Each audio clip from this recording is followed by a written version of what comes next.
Tonight, you shall enter a realm of the supernatural, seldom visited by mere mortals. Yes, tonight, with your very own eyes, you will witness the power of infinite wisdom. But now, so we'll not interrupt our story for a commercial, witness the wisdom of smart buying. Ready to restrain yourself from the clutches of fear as we begin tonight's strange story entitled, Just What Happened. Lights out.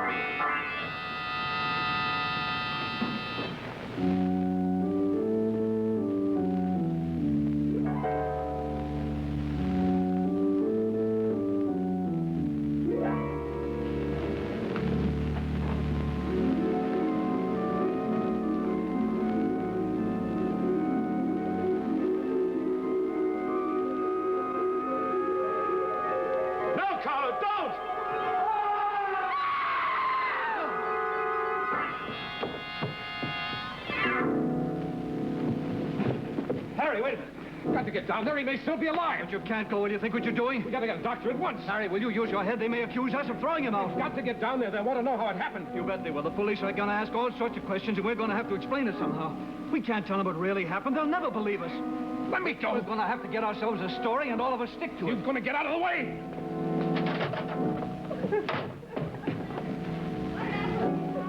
Oh, no, I just heard a thud there.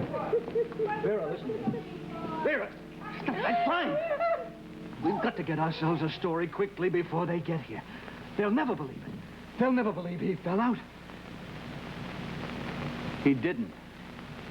What's the matter? What happened? Oh, did you see it happen? No, I just heard a thud and there he was. Oh, well, what window did he fall out? Hey, he was up there. What's that? Oh, He was up there. He went up with some other people. They're up there now, I guess. I don't know who they are. Mr. Maddox, yeah. He goes up there all the time to see Mr. Melius. What happened? Well, Go on, what happened?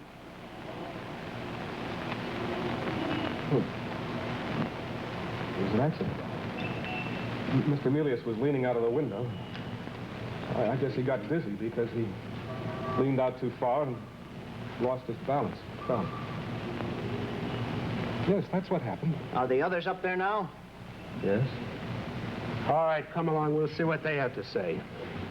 All right, let's break it up here. Let's move out. All right, move on, everybody. Come on. Poor Mr. Melius. Move away.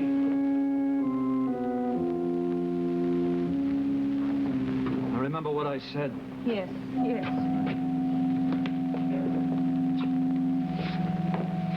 It was an accident, wasn't it? You shut up. I'll listen to what they have to say. All right, what happened? Well, it happened this way. We were having a little party. There were 5 of us. 5? Yes. Mr. Maddox brought a girl. I think her name was Lydia Gay. Mr. Melius, who lived here, didn't like Miss Gay, and Maddox started to quarrel with him. Then Miss Gay went home feeling insulted, and Maddox became angry and abusive. Then they started fighting over there by the window, and he fell. Or was he pushed? That's a lie. That's not what happened at all. You agree with this fellow? Yes, it happened just the way he said. Vera. That's 2 against 1. Oh, but it isn't true. It isn't true at all. You did bring a girl here. Yes. And she left in a huff? Yes, but that's no reason I would... What happened? Well, it was my fault. I admit that. But I didn't kill Carlo Melius. I didn't. All right, I'll be taking all of you down to the station. Come on. It's our story, and we're going to stick to it. Now, don't forget that. Come on, you 2.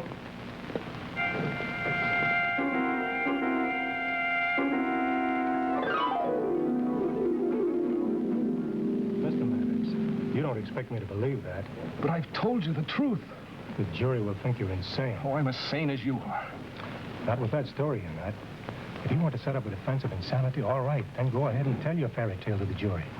But if you insist upon not being considered insane, then I can't let you take the stand. I admit it's a little difficult to believe. I'd rather go to an asylum than to the chair. But I don't want to be caged up with a lot of lunatics the rest of my life. I refuse to plead insanity. I'd rather take my chances. Maddox, you take my advice, and I'll save your life. All right. What do you want me to do? Good. Now, you do as I say, and you'll stand a chance of getting off with a second-degree murder verdict. I want you to confess to having thrown Carlo Melius out of the window, but without premeditation. No, I won't confess to anything like that. I refuse to lie about what happened, even to save my own life. Okay. If you won't help me, then I can't take your case. Call me if you change your mind.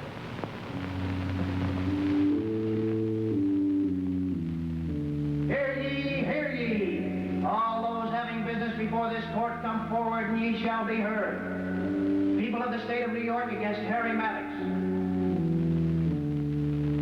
Raise your right hand. Do you solemnly swear to tell the truth, the whole truth, and nothing but the truth, so help you God? I do, so help me God. Your name? Harry Maddox. Be seated.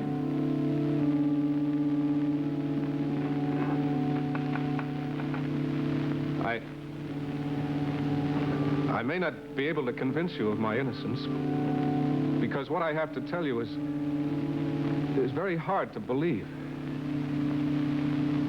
I couldn't even convince my own lawyer, and he advised me to confess to something that wasn't true. To confess that I'd thrown Carlo Melius out of the window, but without premeditation.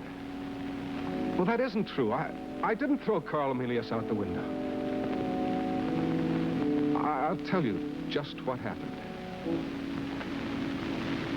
It all began one night when I attended a lecture at Carnegie Hall. The lecturer was an Indian yogi, and he talked about spiritualism.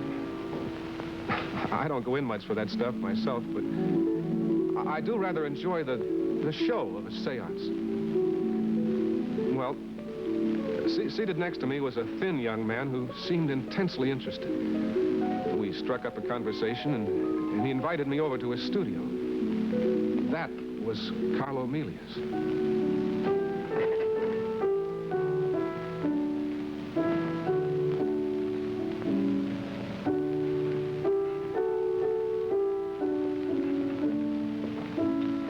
I just can't figure it out.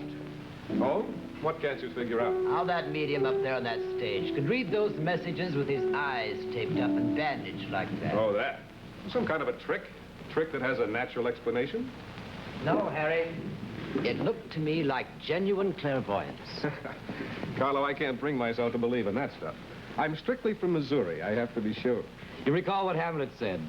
There are more things in heaven and earth, Horatio, than are dreamt of in your philosophy. Ah. Well, I'd go so far as to say that there are things in life that are difficult to explain or understand. But that's only because our minds aren't ready for the explanation. Tell me, have you ever dreamed of flying in the air? Well, sure, everybody does, one time or another. I do all the time. Some people say it's a prehistoric memory of when we were apes and jumped from tree to tree, but there's a lot more to it than that. It's a marvelous sensation. Perfectly marvelous. Why, you know, I can float along through streets, over hills, valleys, and rivers, floating anywhere I want to go, simply by directing my will. Carlo, you know what Freud's theory is. No, he's as far off as those 25-cent dream books that people read. Why, to me, these flying dreams are as real as anything in my waking life. But still only a dream. Yes, but even in a dream, you have to learn how to do it. It takes a special technique. You learn one step at a time. Carlo, I'm afraid anything is possible in a dream. I began by taking enormous jumps, perhaps 100 feet. And then when I land, I spring off again, exactly like a bouncing ball. It's a question of timing your mental impulses. I finally got the hang of it. It's just like, well, like swimming. You almost make it sound real. I finally learned how to take off even while lying flat on my back. Of course, Harry, it takes a tremendous amount of concentration and willpower. But you know, if you try hard enough, you can rise slowly in the air. In your dreams, you... Yes, in my dreams. But the sensation is so vivid, so powerful, that after I wake up, I actually try to do it. In fact, I try to do it every morning in bed. It seems impossible that I shouldn't be able to do it the way I do in my dreams. I know exactly how it's done. I think he would have demonstrated for me right then if the doorbell hadn't rung. I remember we were both kind of annoyed at the interruption. It was like being wakened too early in the morning. Well, it was Hunter and his friend Vera. We were all introduced, and it seems they knew all about Carlo's interest in levitation, and Hunter encouraged him to talk about it. I had no idea the thing was so well known. Oh, yes, everybody believed it in the Middle Ages. Why, there's some historic cases of men flying in the air while praying. Flying in the air? Yes, they would hang there suspended, still praying. Why, Cardinal Newman in his Apologia professed to the reality of levitation. Wasn't there a medium in England back in the 1860s? I think Elizabeth Barrett Browning believed in him. What was his name? Holmes. Yeah, that was it. At his seances, he used to float right out of the window and then float back in again. I don't believe that ever really happened. Oh, it did, Harry, it did. Sir William Crooks was present at several Holmes seances and testified to the truth of the phenomena. Yeah, but wasn't he exposed later? I know some crooked mediums who've done levitation by means of trickery. Magicians do it all the time. That doesn't prove that it isn't possible to overcome the force of gravity by some unknown power or some sheer effort of the will. He walked on the water, didn't he? And the Apostle Peter did too. And he sank only because he didn't have enough faith. You've got to have enough faith or you never can do it. Miracles? Miracles are merely the phenomena of scientific laws we don't yet understand. The Swami Vivekananda says it's possible even nowadays. Yeah, but those miraculous things the yogis in India do, they're the result of, severe ascetic training. You can't develop these powers, Carlo, if you smoke and drink and eat steaks and chops. And I never saw a mystic with a short haircut and a close shave. Nor did I ever see one who wore smartly tailored clothes. Well, maybe you're right. But I know exactly how it's done. And I'll do it, too.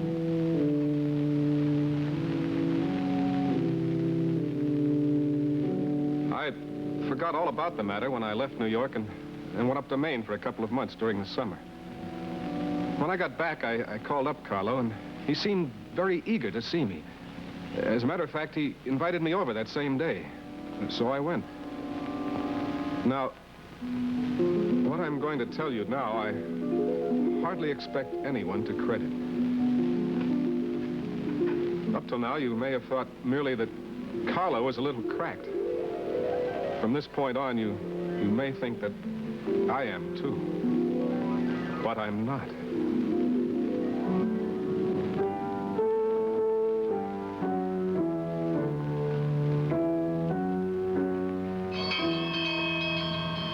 Yes, come in. Come in. Harry. Harry, I'm so glad you could come. I've instituted a new way of life, Harry. Not so much to mortify my body as to refine my senses. I'm afraid I can't offer you a drink. Oh, it's all right. The smell of alcohol affects me disagreeably nowadays.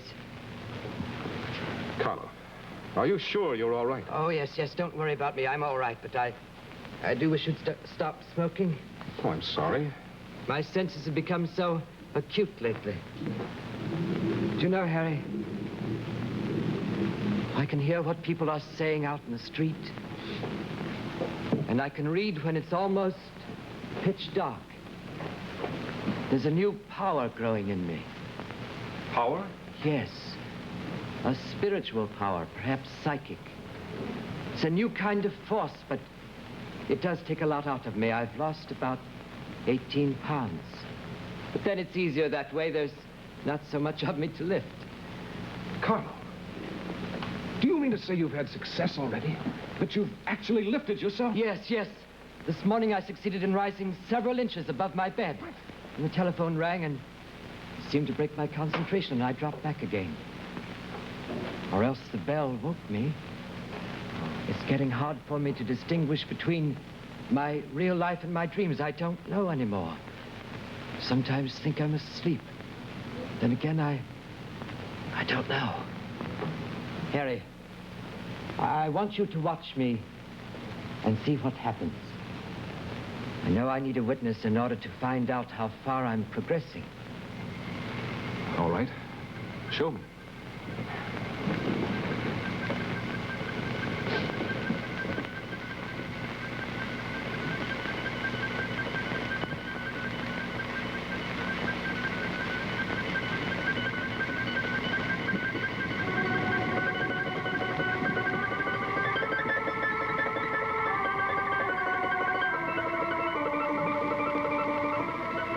Don't speak, Harry. Concentrate with me. Wish with all you've got that I will lift myself.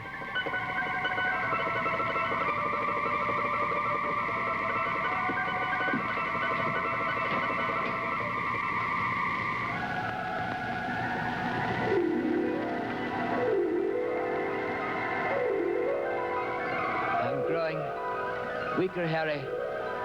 I'm coming down. Relax a little. Relax a little.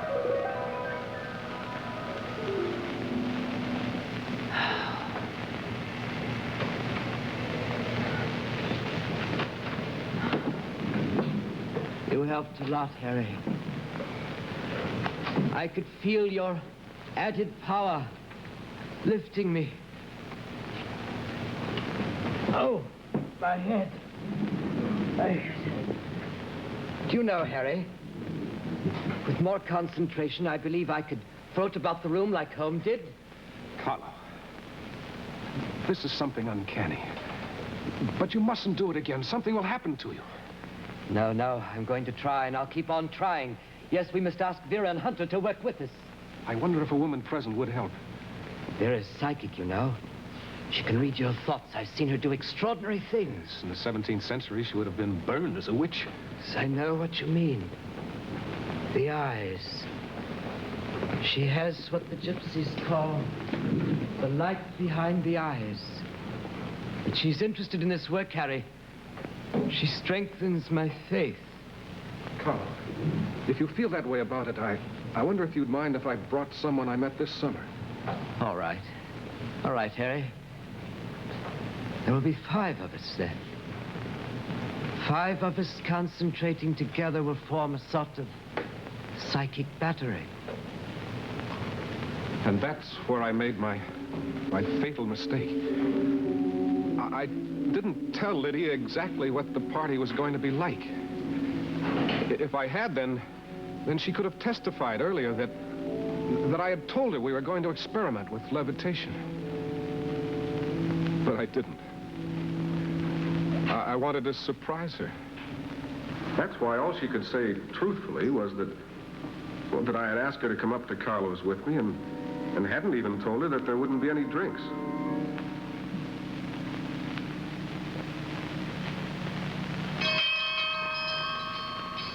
Yes, come in. Come in. Lydia, I want you to meet my friend Carlo Melius. Lydia Gay? How do you do? I'm so glad you came. I want you to meet my other guests, Miss Vera Manson, Mr. Hunter. Oh, no, Harry. Well, Mr. Melius, I wouldn't want you to paint my portrait. I wouldn't have but one eye and probably no feet. I'm afraid you don't flatter anyone who sits for you. I'm afraid you don't know much about modern art, Miss Gay. Modern art? Why, my dear girl, I guess I ought to know something about it. I played Ophelia in Hamlet, with modern costume and no scenery. In fact, in this very gown. Do you really call that dress modern? Well, it's as modern as that thing on the wall there. Some of us aren't capable of appreciating the subtleties of life. Do you call that outfit you're wearing subtle? Where'd you pick it up, in a rummage sale? You had any breeding or sensitivity at all? I'm afraid Miss Gay has brought in antagonistic vibrations. I think we'd better call the whole thing off. I had no idea. I'm terribly sorry. Harry, I'm afraid you've given me a bum steer. Lydia, please. I'd like to leave, Harry. All right, I'll go with you. I'll take you home or wherever else you want to go. Oh, no, you needn't bother. I have a late date. Besides, why don't you stay and play with Cat Eyes over there?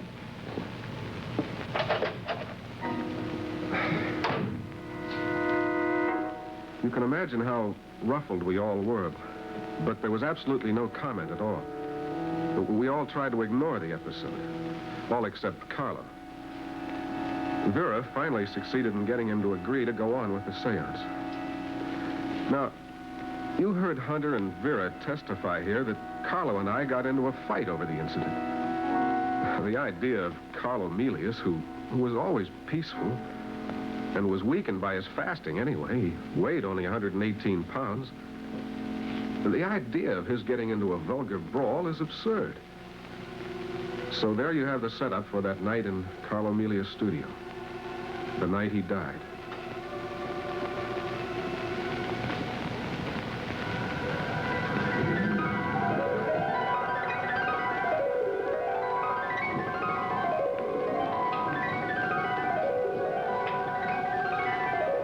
Concentrate now. Concentrate.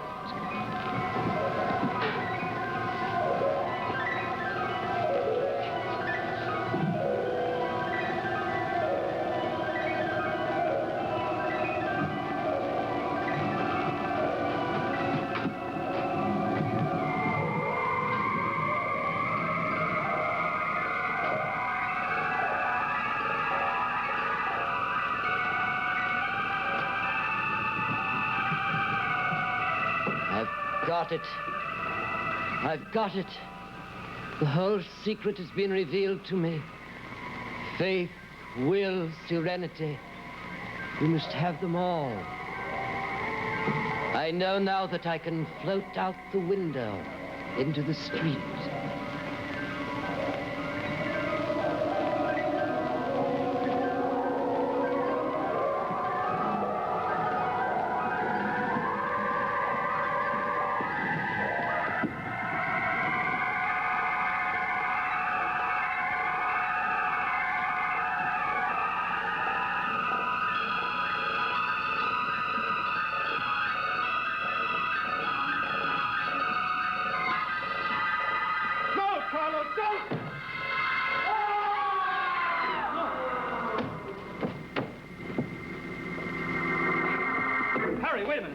To get down there, he may still be alive. But you can't go. Will you think what you're doing? We have to get a doctor at once. Will you use your head? They may accuse us of throwing him out. We've got to get down there. They want to know how it happened. You bet they'll want to know. The police will ask all sorts of questions, and we've got to explain it somehow. We can't tell them what really happened. They'd never believe us. Let me go. We've got to get ourselves a story right now, and all of us stick to it. Get out of the way.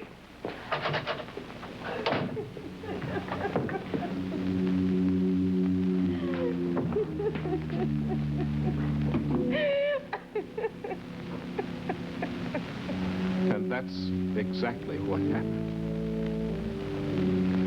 It was my fault. I probably broke the spell by shouting. But I was only trying to save him. That's the truth about the death of Carlo Melius.